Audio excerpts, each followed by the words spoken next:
Mahilig ka ba magreklamo sa buhay? Yung tipong lahat na lang ng bagay nirereklamo mo. And may share ako sa inyong story. So, I'm here and vulcanizing. Ayan si Kuya. Binubulkit yung motor ko kasi na flat. And one thing that I realized lang na pwede naman ako magreklamo kasi na-flat yung motor ko, hindi ko siya magagamit. No? And ayun, magbabayad pa ako. Pero syempre, mas pinili ko pa rin maging grateful.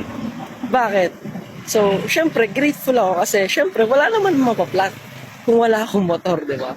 Kaya kung ikaw, lagi ka lang nagreklamo kasi sobrang dami mong tugasin, syempre dapat maging grateful ka kasi syempre may kinakain ka. So, kung ikaw, palagi ka rin nagrereklamo kasi sobrang dami mong labahin, dapat maging grateful ka kasi syempre may nasusuot ka. Sabi nga ni Sir MJ, your focus goes, energy flows. Kung saan ka nakafocus, kung sa negativity ka nakafocus, syempre, yun din yung magiging resulta. Kung nakafocus ka lagi sa positive, syempre, magiging maganda rin yung buhay mo. And yun lang. Good day guys, and see you soon.